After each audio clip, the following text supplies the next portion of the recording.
Hare Krishna,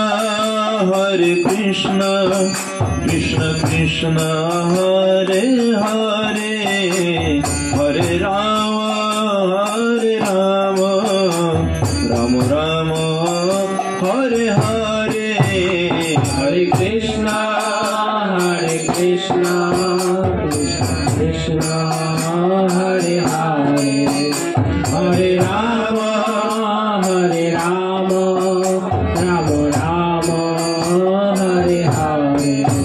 Jaya Radha Madhav, Jaya Radha Madhav, Jaya Panchatattva, Jaya Panchatattva, Jaya Radha Madhav, Jaya Radha Madhav, Panchatattva, Jaya Panchatattva. Jai Gaura Hari Bol, Hari Bol, Hari Bol, Hari Bol. Jai Gaura Hari Bol, Hari Bol, Hari Bol, Hari Bol. Om Ajnanatimirandhasya Jnananjana Shalakaya Chakshurunmilitam Jena Tasmai Shri Guruve Namah.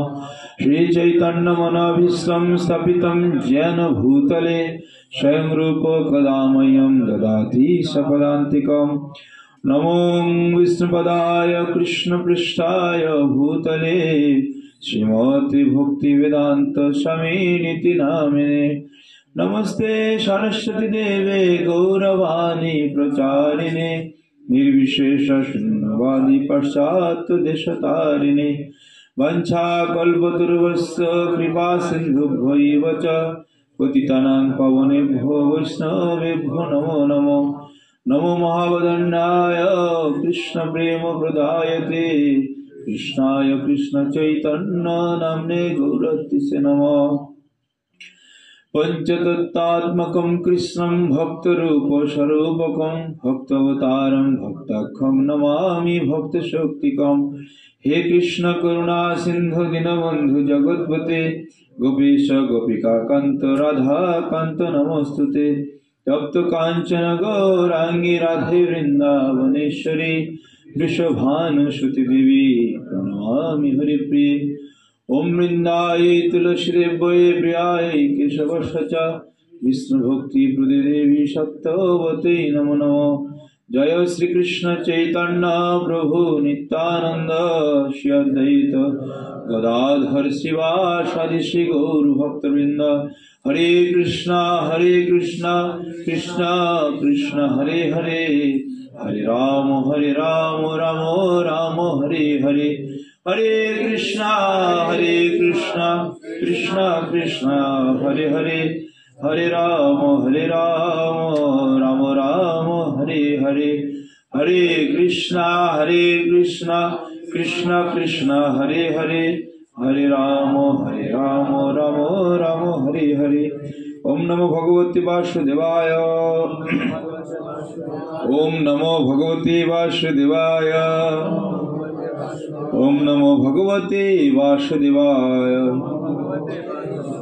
Narayana Namaskritam Naram Chaiva Narottamam Devim Saraswati Vyasam Tate Jaya Mudiraya.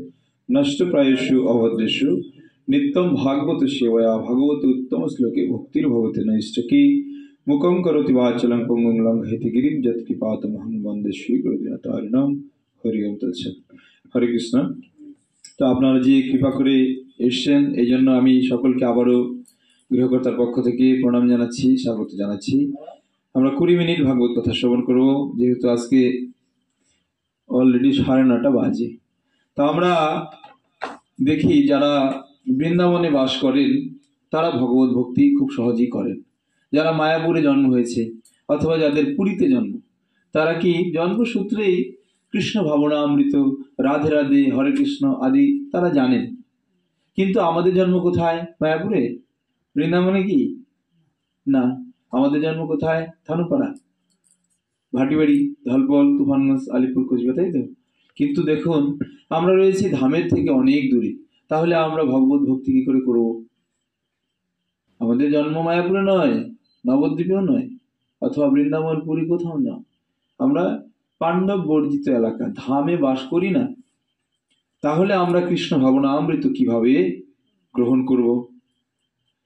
শ্রীমান মহাপ্রভু তার পার্শ্বদের আজ্ঞা দিলেন কি, পৃথিবীতে আছে যত নগরাদি গ্রাম সর্বত্র প্রচার করো মোর নাম।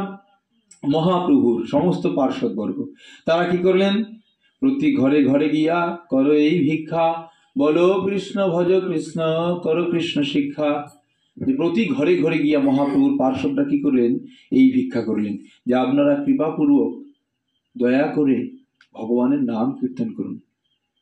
তারা কিভাবে প্রার্থনা করতেন, বলছে আমারে কিনিয়া লহ তবু ভজ গৌর হরি, মানে আমি তোমার বাড়িতে কৃতদাস চাকরের মতো কাজ করব, কেন, একটা শর্ত, যদি তুমি কৃষ্ণ নাম করো।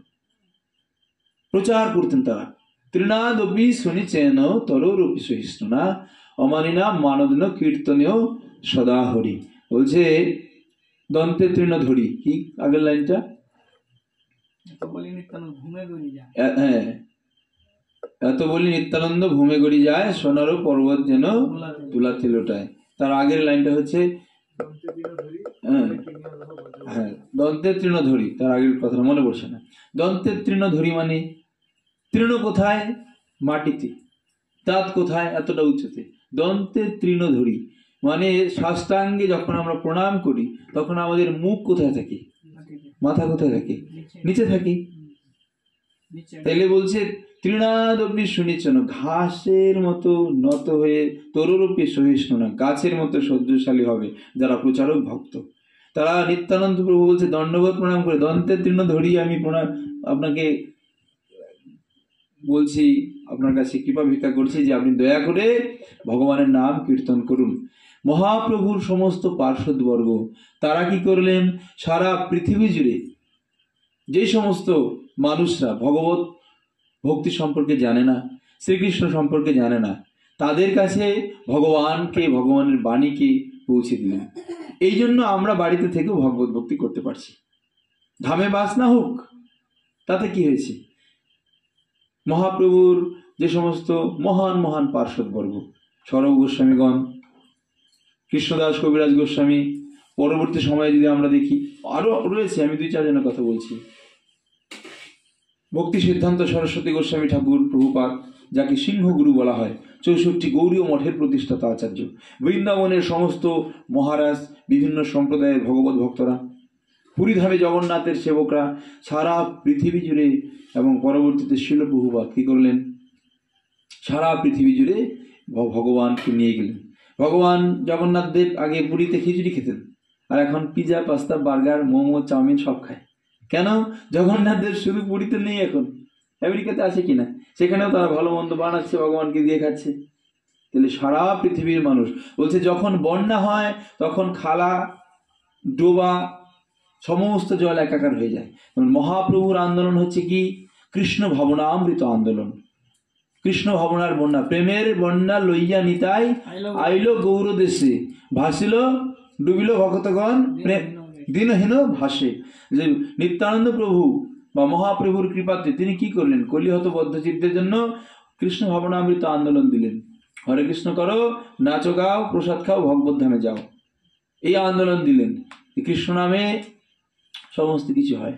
তো বলছে যখন বন্যা হয় তখন সমস্ত জল একাকার হয়ে যায়। কে ধামে জন্মগ্রহণ করলো, কে ধামের বাইরে জন্মগ্রহণ করলো, কে গৃহে রয়েছে, কে বনে রয়েছে, মহাপ্রভুর আন্দোলনে কারো কোনো দোষ নাহি মানে।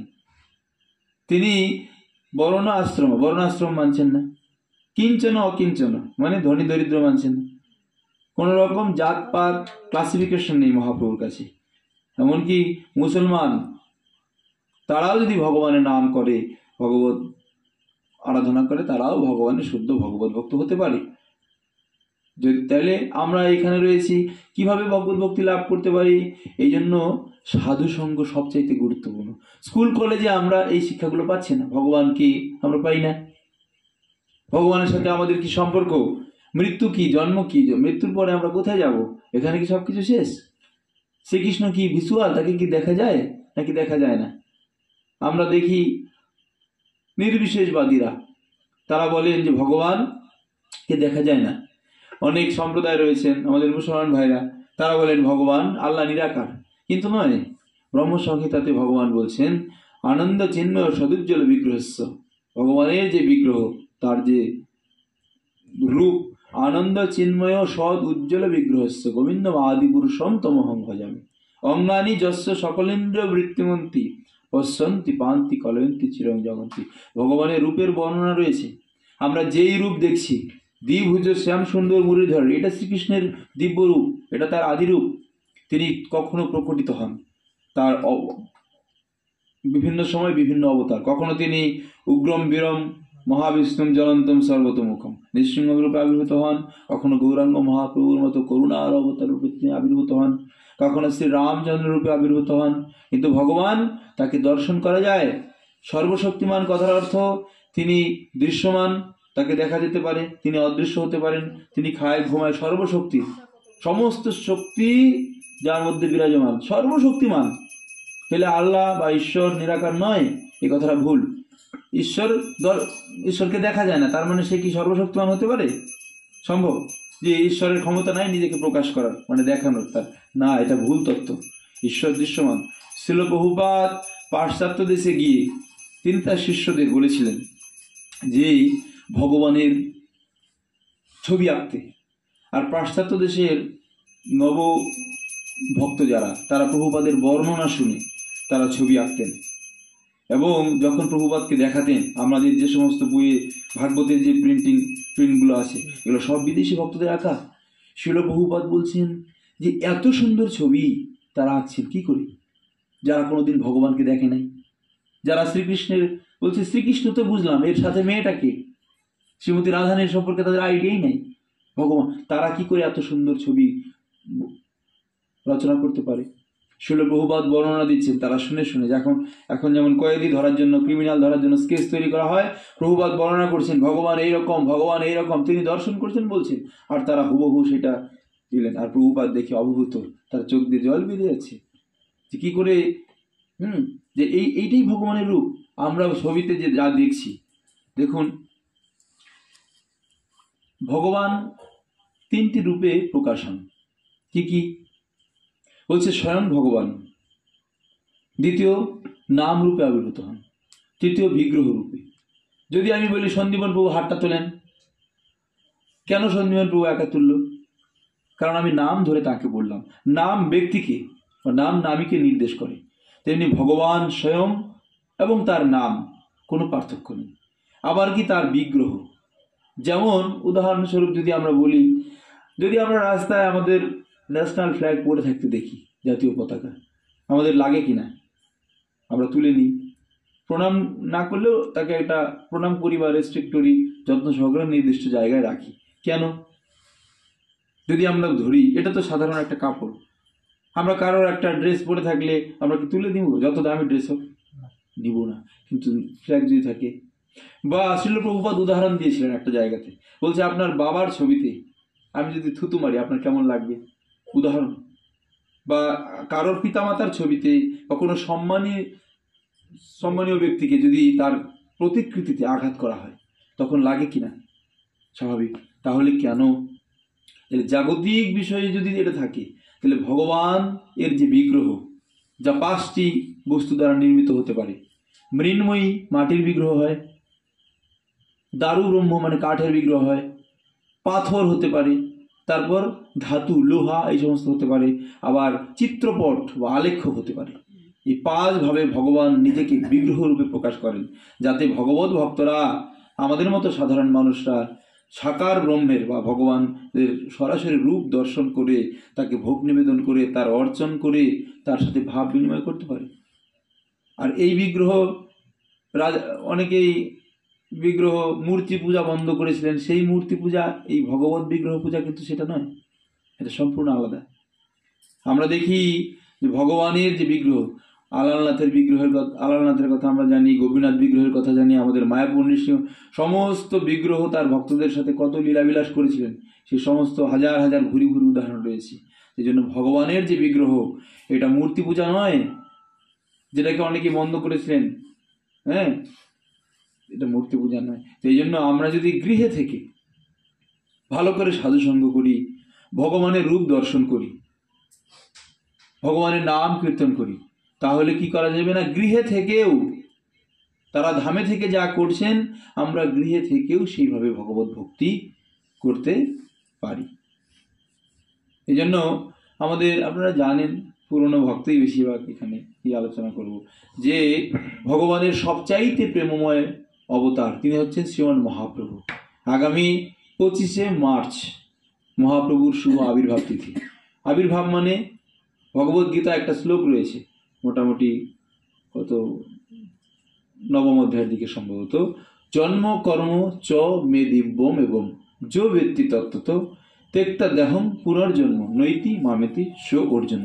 হে অর্জুন, আমার জন্ম এবং কর্ম এই সমস্ত কিছুই দিব্য, আর যারা আমার এই জন্ম এবং কর্মের যে দিব্য এগুলো বুঝতে পারে তিনি নৈতি মামেতি সো অর্জুন, আমার কাছে আসেন।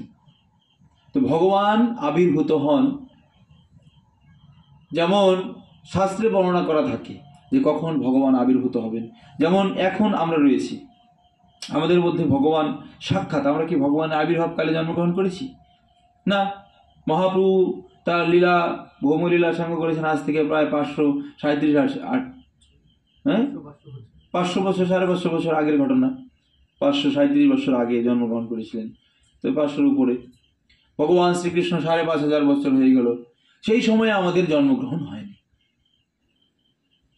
এইবার আমরা অনেক কবিদের দেখি, গোবিন্দ দাস বলছেন যে বঞ্চিত গোবিন্দ দাস, আমি সেই সময় জন্মগ্রহণ করতে পারি নাই। তাহলে আমরাও কি মহাপ্রভুর সময়কালে জন্মগ্রহণ করি নাই? পরবর্তীকালে জন্মগ্রহণ করেছি। তাহলে আমরা কি করব? যারা ভগবান আবির্ভূত হয়েছিলেন যখন তখন ছিলেন, তারা সরাসরি ভগবানের সাহচর্য লাভ করেছিলেন। আবার এই সময়ে আমরা কি করছি না, আমরা ভগবানের কথা শুনছি, তার চরিত্র সম্পর্কে, তার গুণ লীলা আদি তার সমস্ত নির্দেশ পালন করছি।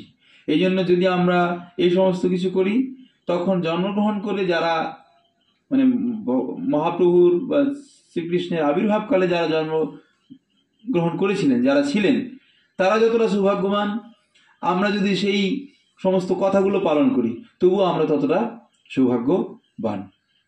এখন ভগবান তার ভৌমলীলা হয়তো করছেন না, কিন্তু তার নাম রূপে রয়েছেন।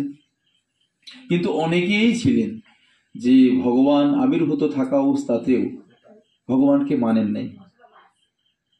কংস, শিশুপাল উদাহরণ দিতে পারি আমরা, দুর্যোধন আদি বহু ব্যক্তি ছিলেন, পরাক্রমশালী ব্যক্তি, যারা কিন্তু ভগবানকে দর্শন করা সত্ত্বেও ভগবানকে মানেননি।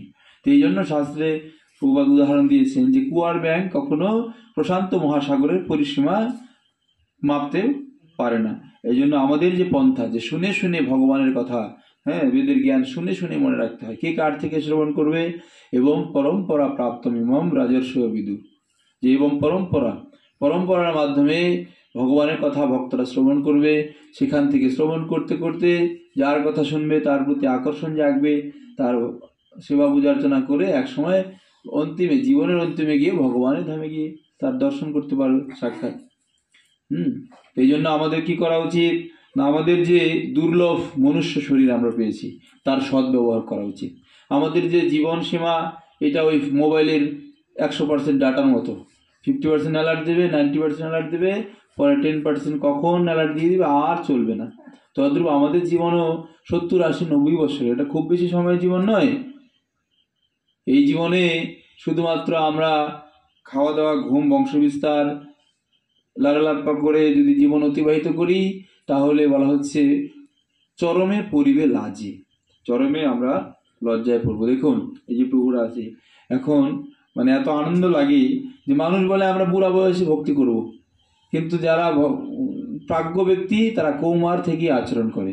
সারা পৃথিবী জুড়ে দেখবেন এখন যুবক ভক্তের, যুবক যুবতী মানে সংখ্যা বেশি। কেন? তারা বুঝতে পেরেছেন যে মৃত্যু যে কোনো সময় আসতে পারে, এবং মৃত্যু আসা মাত্রই কি হবে, আমার পরিবারের সাথে সম্বন্ধ শেষ, আমার পিতা মাতা আপনজন, এমনকি এই দেহর সাথে সম্বন্ধ শেষ, সমস্ত কিছু শেষ হয়ে যাবে। এই জন্য বুদ্ধিমান ব্যক্তিরা কি করবেন না, এই যে ভগবান প্রদত্ত যে দেহ, সবচাইতে বড় গিফট, এই দেহকে সঠিকভাবে তারা কাজে লাগাবেন। কিরকম না, ভগবান আমাদের যে হাত দিয়েছে তা দিয়ে ভগবানের সেবা, মৃদঙ্গ বাজানো, ভগবানের জন্য রান্না করা, মন্দির মার্জন করা, যে পা দিয়েছেন সেটা দিয়ে ধামে যাওয়া। আমাদের জন্ম ধামের বাইরে বলে আমরা ধামে যাব না এরকম নয়, মাঝে মাঝে আমরা যাব, বছরে একবার বা বছরে 2-3 বার। আমাদের প্রভুরা খুব যান, আমাদের বেশি যাওয়া হয় না, বছরে 1-2 বার যাওয়া হয়। হ্যাঁ, আমরা যাব মাঝে মাঝে, যেখানে কীর্তন হবে সেখানে আমরা এই পাগুলো দিয়ে যাব। অর্থাৎ ভগবত প্রদত্ত এই দেহটাকে ভগবানের কাজেই লাগাতে হবে। যদি আমরা প্রশ্ন করি আপনার এই চোখগুলো কে কে দিচ্ছে, কেটা দিচ্ছে, যদি আমরা প্রশ্ন করি কে দিয়েছে, আপনি নিজে বানিয়েছিলেন? মাতৃগর্ভে এফার্স্ট যে সার্জন ডাক্তার ছিল তারা বানিয়েছে না। আপনার লিভার, কিডনি, যা কিছু আছে, সমস্ত ভাইটাল অঙ্গগুলো, হাত পা, এই সমস্ত কিছু ভগবান প্রদত্ত। যদি ভগবত প্রদত্ত হয় তাহলে এই সমস্ত কিছুর উপর কার সবচেয়ে বেশি অধিকার? ভগবানের অধিকার বেশি। আমরা ভগবানের থেকে হাত পা, চোখ, নাক, কান, জিহ্বা, যা কিছু বলেন, বডিটা পেয়েছি। ভগবানের থেকে আমরা পিতামাতাকে পেয়েছি, এই পৃথিবী পেয়েছি, আমাদের যা কিছু প্রয়োজন, খাদ্য, বাসস্থান, যা কিছু দরকার সব ভগবান আমাদের দিয়েছেন। এবং এই জন্য ভগবান 1 টাকাও আমাদের কাছে দাবি করেন নাই, সম্পূর্ণ বিনামূল্যে দিয়েছেন। এই জন্য ভগবান এর প্রতি কৃতজ্ঞতা জ্ঞাপন করা উচিত আমাদের। কোনো পিতা তার পুত্রকে যত্ন সহকারে মানুষ করলেন কষ্ট করে, আর সেই সন্তানাদিরা বড় হয়ে পিতামাতাকে খেতে দিচ্ছে না, যত্ন করছে না, তাহলে তাকে কৃতজ্ঞ সন্তান বলা হবে না অকৃতজ্ঞ? অকৃতজ্ঞ।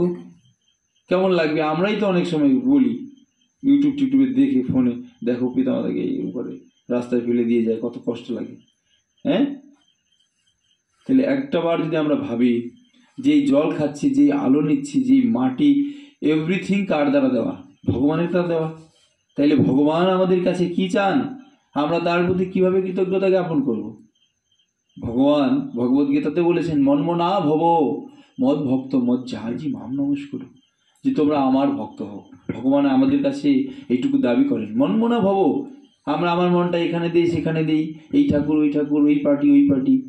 ভগবান বলছেন, মন্মনা ভব মদ ভক্ত, আমার ভক্ত হও, মদ জাজি, আমার পূজা করো, মাম নমস্কুরু, আমাকে প্রণাম করো, মামে বৈশ্যসী সত্যন্তে প্রতি জানে প্রিয় শিবে, যে তুমি আমার অত্যন্ত প্রিয় হে অর্জুন। এই জন্য আমি বলছি তুমি কি করো? আমাকে প্রণাম করো, আমার সেবা করো। কারণ আমরা এই জগতে কার সেবা করব? যারই সেবা করব, দেবদেবীর সেবা পূজার জন্য। আমরা যেহেতু ভারতবর্ষে জন্মগ্রহণ করেছি, আমরা জানি ধর্ম সম্পর্কে স্বাভাবিক চেতনা আমাদের রয়েছে, আমরা দেবতার আরাধনা করি। হ্যাঁ, কিন্তু যদি আমরা বলছি গোড়াতে সিঞ্চিলে জল, শাখা প্রশাখা পায় বল, যদি আমরা ভগবান শ্রীকৃষ্ণের আরাধনা করি তাহলে সমস্ত দেবদেবতার আরাধনা করা হয়ে যায়। আপনারা জানেন এই সম্পর্কে। এই জন্য আমাদের কি করতে হবে না, শুধুমাত্র ঘর বাড়ি তৈরি করা, পরিবার গঠন করা, বান্ডিল বান্ডিল টাকা রোজগার করা, এই করে করে আমাদের যে ভগবত প্রদত্ত অল্প সময় 70, 80, 90 বছর, এটাকে যদি আমরা শেষ করে দিই, বুড়ো বয়সে না ভালো করে কীর্তন করতে পারবো, না মঙ্গল আরতি করা যাবে ভোরবেলা, না ধামে গিয়ে একটু হাঁটাহাঁটি করা যাবে। এই জন্য ভগবত ভক্তি করার সময় হচ্ছে এই সময়, যুবক বয়স থেকে, যখন শক্তি রয়েছে। আগামী 25শে মার্চ শ্রীমন মহাপ্রভুর আবির্ভাব তিথি। আমাদের সমস্ত ইস্কন নামহট্টতে, ইস্কন মন্দিরগুলোতে মহাপ্রভুর আবির্ভাব তিথি পালন করা হবে। সন্ধ্যাকাল সারাদিন উপবাস হবে, 24 ঘন্টা, সন্ধ্যাকাল পর্যন্ত নির্জলা উপবাস, অভিষেক হবে। আমরা যেমন এইবার ধলপলে পক্ষ থেকে নাটাবাড়িতে অনুষ্ঠান হবে, বিশাল আকারে নগর সংকীর্তন, অভিষেক হবে। পরের দিন আবার জগন্নাথ মিশ্রের উৎসব। তো এই জন্য আমরা অনুরোধ করবো প্রত্যেকেই এই বৈষ্ণবীয় অনুষ্ঠানগুলোতে দয়া করে অংশগ্রহণ করবেন। আমরা জানি এই জগতে সবাই ব্যস্ত, এখন কর্মব্যস্ত, কলিহত মানুষ, টাকা পয়সা কম, সব দিক থেকে আমরা কলির মানুষ, হ্যাঁ, কলির দ্বারা আহত। সেই জন্য সময় স্বাভাবিকভাবেই থাকে না, তবুও সময় বার করে নিতে হবে। বার করে নিয়ে আমাদের এই বৈষ্ণবীয় অনুষ্ঠানগুলোতে অংশগ্রহণ করতে হবে। নিজের উপার্জিত অর্থের স্বল্প পরিমাণ দিয়ে আমাদের এই ধরনের উৎসবের ব্যবস্থা করতে হবে, এবং যাতে করে শ্রীমন মহাপ্রভুর এই আন্দোলন সারা পৃথিবী জুড়ে প্রচারিত হয় সেই দায়িত্ব ভার গ্রহণ করতে হবে। ভগবান বলেছেন, পৃথিবীতে আছে যত নগরাদি গ্রাম সর্বত্র প্রচার হইবে মোর নাম। যত নগর এবং গ্রাম, ভিলেজ অ্যান্ড টাউন, সর্বত্র প্রচার হইবে। তাহলে কার দ্বারা প্রচার করবেন? ওই ভিলেজ এবং টাউন বলছে, সেখানে কি ধানুকরার নামটা লেখা নাই? বলছে প্রভু টক খাওয়া নিষিদ্ধ, তার মানে তেঁতুল আছে, আম আছে, জলপাই আছে, সব আছে। বলছে সমগ্র পৃথিবী জুড়ে ভগবানের নাম প্রচার হবে, প্রত্যেকটা কোনায় কোনায়। জয় পতাকা স্বামী গুরু মহারাজের প্রণাম মন্ত্রে আমরা দেখি নগর গ্রামও তারিণী, সারা নগর গ্রাম তারণ করে দিচ্ছেন। তাহলে এখানে দায়িত্ব ভার কাকে গ্রহণ করতে হবে? মাথায় রাখতে হবে, যারা ইস্কনের সাথে ভগবত ভক্তির সাথে যারা যুক্ত হয়েছেন, তাদের জন্ম 8-10টা মানুষের মতো নয়। 8-10 2-4টা মানুষ তারা যা করবে কৃষ্ণ ভক্তরা তা করবে না। তারা চেষ্টা করবে কি করে আরো রোজগার করা যায়, সেইটা দিয়ে কি করে আরো রোজগার করা যায়, সেইটা কি করে চক্রবৃদ্ধি সুদে আরো বেড়ে যায়। কিন্তু ভগবত ভক্তরা সন্তুষ্ট হয়, এই জন্য তারা শান্ত, তাদের দায়িত্ব রয়েছে। তারা জানেন তিনি পৃথিবীর ভার বাড়ানোর জন্য জন্মগ্রহণ করেননি, তারা পৃথিবীর ভারকে লাঘব করার জন্য জন্মগ্রহণ করেছেন। তো এই জন্য আমাদের যদি আমরা প্রচার কার্যে নিজেকে নিয়োজিত করি, দেখুন আমি যদিও সময় কম, জানি অনেকটা রাত হয়েছে, 10টাই বাজে প্রায়। না, এই জন্য আমি কোনো গ্রন্থ থেকে এসে করলাম না, ভূমিকা স্বরূপ আলোচনা করলাম যে আমাদেরকে প্রচার কার্যে ব্রতী হতে হবে। কারণ যদি আমরা প্রচারে অংশগ্রহণ করার চেষ্টা করি, দেখবেন স্বভাবতই আমরা সব ভক্ত সঙ্গে যাব, গুণের আদান প্রদান হবে, দেখে দেখে দেখে দেখেই আস্তে আস্তে আমরা সব শিখে যাব। ভগবত ভক্তি, আমি আজকে স্বাভাবিক কিছু আলোচনা করলাম, প্রভুরা আসবেন আরো সুন্দর সুন্দর আলোচনা করবেন, এতে আমাদের ভক্তির ফাউন্ডেশনটা তৈরি হবে। আমরা তিলক দিয়ে বাইরে গেলে লজ্জা করে, কেন লজ্জা করে? কারণ আমরা কৃষ্ণ ভক্তির ফিলোসফি জানি না, এই জন্য লজ্জা করে। মালা পড়তে লজ্জা করে, লোককে হরে কৃষ্ণ বলতে কেমন লাগবে, যেটা আমাদের রক্তের সাথে মিশে রয়েছে। যখন সনাতন ধর্মের এই তত্ত্বগুলো আমাদের মধ্যে ভালো করে শক্তপোক্ত হবে, তখন সে মাথা মুন্ডন করে কলেজ যাবে, তার ভালো লাগবে এতে। সে ধুতি পরে তিলক করে সমস্ত জায়গায় যাবে। নতুন নতুন ভক্ত যখন হয়, স্বাভাবিক, কখনো তিলক পরে একটু লজ্জা এটা স্বাভাবিক, নতুন ভক্তরা করবে। কিন্তু ধীরে ধীরে যখন তার এই কৃষ্ণ কৃষ্ণ কনসাসনেস বিজ্ঞানটা, কৃষ্ণ ভাবনার যে অমৃতময় বিজ্ঞান, সে যখন উপলব্ধি করবে, তারপর ধীরে ধীরে ধীরে ধীরে তার এই সমস্ত বিষয়। এই জন্য আমাদের গ্রন্থগুলো ভালো করে পড়তে হবে। নামহট্টের প্রোগ্রামে আমি জানি প্রভুর নির্দেশ রয়েছে যে নামহট্ট প্রোগ্রাম 6টা 6:30 শুরু হয়ে যাবে, 8টা পর্যন্ত, 8টা থেকে 8:15 পর্যন্ত কীর্তন চলবে। তারপর 45 মিনিট পাঠ, 9টাতে কমপ্লিট। 45 মিনিট পাঠ যদি হয়, 40 মিনিট পাঠ, অনেক সুন্দর অনেক কিছু আলোচনা করা যায়। এখন যেমন বাড়ি যাওয়া হবে, কালকে আবার মঙ্গল আরতি, 11টা পার হয়ে যাবে বাড়িতে যেতে যেতে। তো এই জন্য আমাদের চেষ্টা করতে হবে এটা।